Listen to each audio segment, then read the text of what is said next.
नमस्कार दोस्तों, स्वागत है आप सभी प्यारे मित्रों का प्रबोध क्लासेज के यूट्यूब चैनल में। दोस्तों, आज आपके लिए बहुत खुशखबरी का दिन है कि आपकी सीईटी जो समान पात्रता परीक्षा है उसके फॉर्म अब भरने स्टार्ट हो चुके हैं। बात करें हम लोग इसके नोटिफिकेशन की तो आज 6 तारीख 8वें महीने और 2024 पे ये आपके सामने जारी हो चुका है और अभी अभी आया है। आते ही हम लोगों ने जो है आपको, अभी तक मैंने भी नहीं पढ़ा है, मैं भी आपके साथ ही इसको पढ़ रहा हूँ और पूरी की पूरी डिटेल में आपको इस पे देने वाला हूँ। कौन कौन सी भर्तियां इसमें शामिल है सब कुछ दिया हुआ है। इसलिए बोल रहा हूँ कि आप लोग इस वीडियो को आराम से प्रेम से देखना। हम एक एक चीज जो है वो बताने वाले हैं। वैकेंसी का क्रमांक है 3121। सीईटी ग्रेजुएशन लेवल का ये एग्ज़ाम है।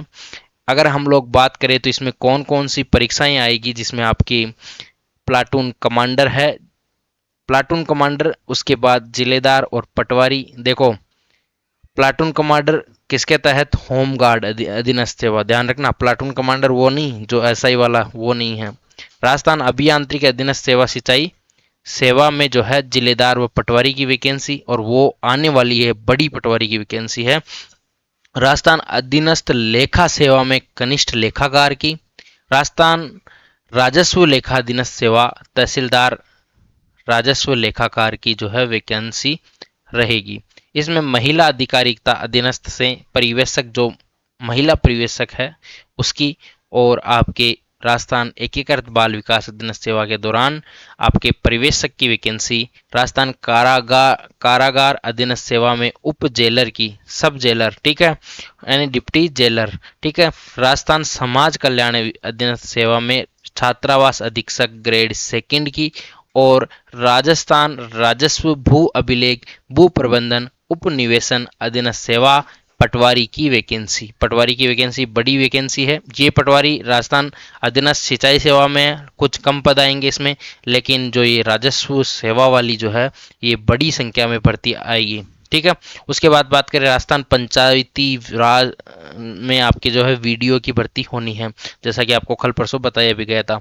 उसके अलावा आपके राजस्थान राज्य कृषि विपणन बोर्ड सेवा में कनिष्ठ लेखाकार की जो है भर्ती है। तो इतनी सब भर्तियों की तैयारी अगर आपको करनी है तो उसके लिए आपको जो है सीईटी क्लियर करना होगा। तो चलते हैं, बात करते हैं इसके अंतर्गत क्या क्या चीज़ें हमको जो है बताई गई है। आवेदन की प्रक्रिया जो है वो आप लोग पढ़ लेना आराम से, मैं आपको इसको टेलीग्राम चैनल पर जो है उपलब्ध करा दूंगा, ठीक है। यहाँ पे इन्होंने बोला है, एक बार ये पंजीयन शुल्क अगर आप लोगों ने जमा करा दिया है तो आपको कोई पैसे नहीं देने पड़ेंगे। वन टाइम रजिस्ट्रेशन यहाँ पे हो चुका है शायद, है ना, हो गया होगा, तो उसके दौरान आपको पैसे नहीं देना। अगर नहीं दिया हो तो आपके अन्य पिछड़ा वर्ग के लिए 600 रुपये, अनुसूचित जनजाति के लिए 400 और दिव्यांगजनों के लिए भी 400, ठीक है। तो ये आपको शुल्क जमा कराना पड़ेगा। आगे हम लोग इम्पोर्टेंट बात ही करेंगे जो आपके लिए जरूरी रहेगी। एक मिनट।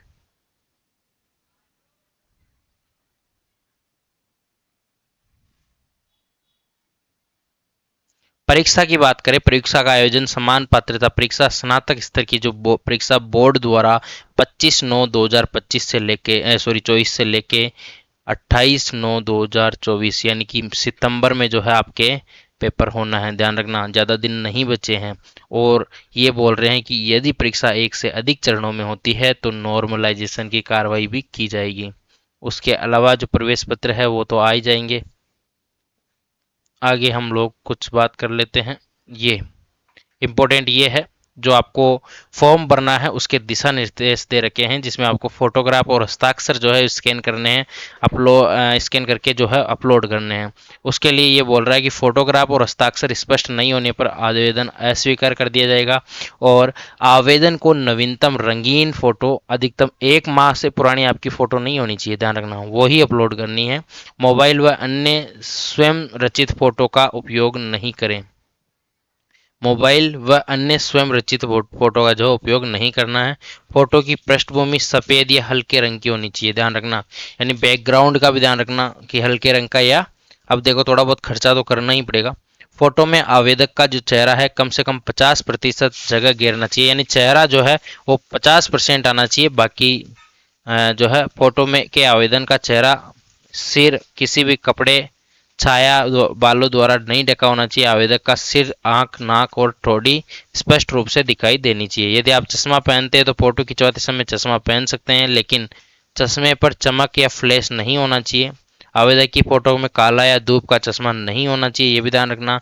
और फोटो जो है जेईपीजी में, ये तो आप लोग अपने आप ही वो मांग लेगी, 100 KB से ज़्यादा की फोटो नहीं होनी चाहिए, दोनों को ध्यान रखना, ठीक है।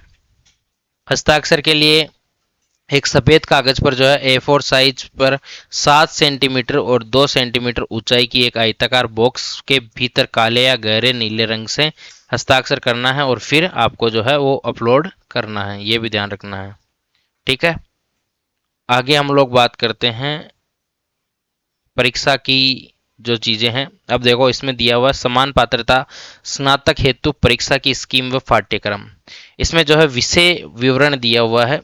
क्या क्या दिया है? भारतीय राष्ट्रीय आंदोलन पर विशेष बल के साथ राजस्थान और भारत का इतिहास, यानी कि यहाँ भारतीय इतिहास भी थोड़ा बहुत यहाँ पे इस बार देखने को मिलेगा, जिसमें महात्मा गांधी के आंदोलन वगैरह, जो आपके किसान आंदोलन है, वो सब आंदोलन इस बार आपको पढ़ने पड़ेंगे, ठीक है। राजस्थान और भारत का इतिहास आपको पढ़ना पड़ेगा, ध्यान रखना। इस बार भारत का इतिहास में इसमें इन्होंने इसमें जोड़ दिया, राजस्थान का इतिहास जोड़ा है, कला संस्कृति और साहित्य, परंपरा और विरासत, ठीक है। भारत का भूगोल ध्यान रखना, यहाँ भारत का भूगोल भी जोड़ा है। राजस्थान का भूगोल, राजस्थान का विशेष बल के साथ भारतीय राजनीतिक व्यवस्था, भारत की अर्थव्यवस्था, राजस्थान की अर्थव्यवस्था, विज्ञान प्रौद्योगिकी, तार्किक विवेचन, मानसिक योग्यता, सामान्य हिंदी, सामान्य अंग्रेजी, कंप्यूटर का ज्ञान, समसामयिकी घटनाएं, यानी कि 150 प्रश्न आएंगे ना, उसमें से देख लो, अब इतने सारे सब्जेक्ट इन्होंने डाले हैं। 300 प्रश्न का जो है 300 अंकों का पेपर होगा और 3 घंटे आपको दिए जाएंगे। और यहाँ साफ साफ लिखा हुआ है कि परीक्षार्थी के प्राप्त अंकों में से उस प्रश्न के पूर्णांक का 1/3 भाग काटा जाएगा जो कि आपने गलत किया है, ठीक है। तो आपको जो है गलत यहाँ नहीं करना, एक प्रश्न 2 नंबर का होगा। अब पाठ्यक्रम देख लो, और पाठ्यक्रम तो जरूरी है, हालांकि मैं अलग से इसका डेडिकेटेड वीडियो बना दूंगा अगर आप लोग बोलोगे तो, और नहीं तो अभी तो बता ही रहा हूँ आपको इसमें ही। बात करें हम लोग पाठ्यक्रम की, तो पाठ्यक्रम को आराम से सुनना, और ये सब टॉपिक हम लोग हमारे यूट्यूब चैनल पे करवाने भी वाले हैं, ठीक है। तो आप सबके लिए खुशखबरी भी है, लेकिन ये हम लोग PDF मोड में करवाएंगे सब, क्योंकि अब जो उतना टाइम बचा नहीं है, आपको फटाफट फटाफट याद करवाने की ट्रिक, और उसके साथ हम लोग लेके आएंगे क्लासें।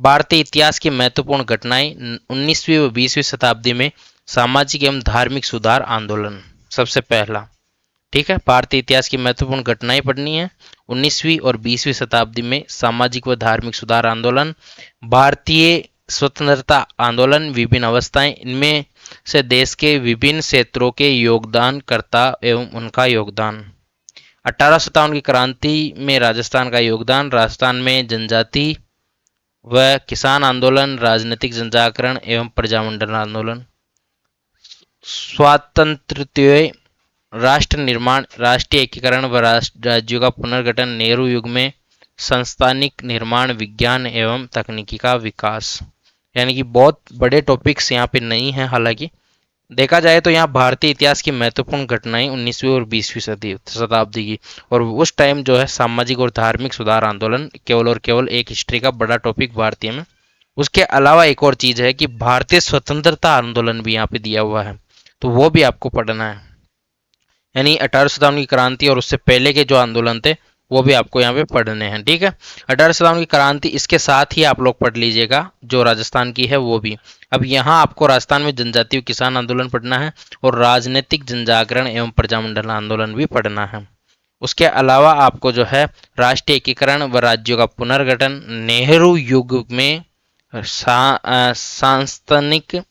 संस्थानिक निर्माण और विज्ञान एवं तकनीकी का विकास। अब उसके बाद आ जाती है राजस्थान का इतिहास, कला और संस्कृति, साहित्य व विरासत। ये आपका एक टॉपिक रहता है जिसमें आपको पूरी की पूरी जो है प्राचीन सभ्यताएं जो चारों ही दी हुई है, कालीबंगा, आहड़, गणेश्वर, बालाथल और बेराट, ठीक है। तो ये सेकंड ग्रेड सिलेबस से थोड़ा सा डिफरेंट बालाथल है, बाकी ये मैं चारों ही आपको करवाऊंगा, पांचों ही। राजस्थान के इतिहास के महत्वपूर्ण ऐतिहासिक घटनाएं, प्रमुख राजवंश, उनकी प्रशासनिक एवं राजस्व व्यवस्था। देखो ये जो भी डाल रहे हैं ना, ये सिलेबस बनाने वाला दिमाग बिल्कुल नहीं लगा रहे। एक सिलेबस उठा के इसमें डाल रहे हैं किसी भी एग्जाम का। आप किसी भी एग्जाम को उठा के देख लो, इनके बाहर कोई भी टॉपिक नहीं डालेंगे, क्या तो इनमें से एक टॉपिक घटा देंगे, क्या फिर एक टॉपिक बढ़ा देंगे। और यही हो रहा है। यानी कि इन्होंने जो टॉपिक्स डाले हैं वो सोच के बिल्कुल नहीं डाले हैं कि आप माइनस मार्किंग भी कर रहे हो और उसके साथ साथ बच्चों को इतना सब कुछ पढ़ा रहे हो। क्या 1.5-2 महीने में बच्चे ये तैयारी कर सकते हैं? नहीं कर सकते हैं। उसके बाद स्थापत्य कला की प्रमुख विशेषताएं, जिसमें किले, स्मारक कलाएं, चित्रकलाएं और हस्तशिल्प। राजस्थानी साहित्य की महत्वपूर्ण कृतियां, ये मैं एक पूरी की पूरी डेडिकेटेड वीडियो आपके लिए लेके आऊंगा, कल या परसों आ जाएगी। राजस्थानी साहित्य की महत्वपूर्ण कृतियां व क्षेत्रीय बोलियां। मेले, त्योहार, लोक संगीत और लोक नृत्य इम्पोर्टेंट है। राजस्थानी संस्कृति, परंपरा और विरासत। राजस्थान की धार्मिक आंदोलन, संत एवं लोक देवता और महत्वपूर्ण ऐतिहासिक स्थल, राजस्थान के प्रमुख व्यक्तित्व और राजस्थान का एकीकरण है। तो ये सब चीजें आपको राजस्थान की कला एवं संस्कृति में थोड़ी सी करनी होगी। उसके बाद भारत का भूगोल, ये सब चीजें आप लोग पढ़ लीजिएगा। ये टॉपिक्स है जिसमें भौतिक स्वरूप में पर्वत पठार, मरुस्थल और मैदान। ठीक है, भौतिक स्वरूप आपको पढ़ना है, हर एक एग्जाम में आता है। जलवायु और मानसून तंत्र हर एक एग्जाम में। प्रमुख नदियां, बांध, जिले और सागर।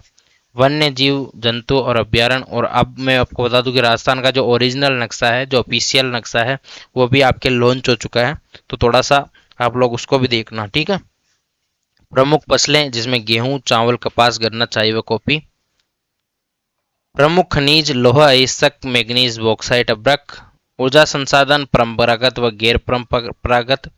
प्रमुख उद्योग, औद्योगिक प्रदेश और राष्ट्रीय राजमार्ग, परिवहन साधन एवं व्यापार। ये तो आपकी कौन सा है? भारत का भूगोल, भारत के संदर्भ में है ये, तो इसको मैं बता दूं कि भारत के संदर्भ में था। ठीक है। अब राजस्थान के संदर्भ में उतना का उतना ही आपको पढ़ना है, जिसमें आप सभी जो है चीज़ें आपको कवर करनी है।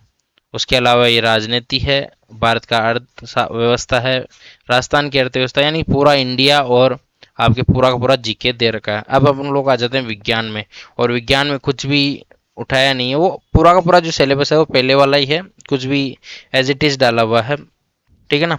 तो इसमें सूचना व संचार प्रौद्योगिकी हो गई, रक्षा प्रौद्योगिकी, अंतरिक्ष प्रौद्योगिकी, उपग्रह हो गया, विद्युत धारा हो गई, उष्मा हो गई, कार्य एवं ऊर्जा हो गई, आहार एवं पोषण, रक्त समूह, आरएच कारक जो है, स्वास्थ्य देखभाल, संक्रामक, असंक्रामक व पशुजन्य रोग, पर्यावरणीय पारिस्थितिकीय परिवर्तन व इनके प्रभाव, जैव विविधता, प्राकृतिक संसाधन व संरक्षण एवं संधारणीय विकास, जंतुओं एवं पादपों का आर्थिक महत्व, कृषि विज्ञान, उद्यान विज्ञान, वानिकी, पशुपालन, राजस्थान के विशेष संदर्भ में, विज्ञान एवं प्रौद्योगिकी विकास, राजस्थान के विशेष संदर्भ में, भौतिक एवं रासायनिक परिवर्तन और अम्ल, क्षार, लवण, ब्लीचिंग पाउडर, खाने का सोडा, प्लास्टर व पेरिस साबुन और अपमार्जक। अब यहाँ पे आपको बता दूं कि मैथ आपको यहाँ पे मेरे हिसाब से नहीं दी हुई है, तो आपके मैथ नहीं है, यहाँ पे मैथ बिल्कुल भी नहीं है।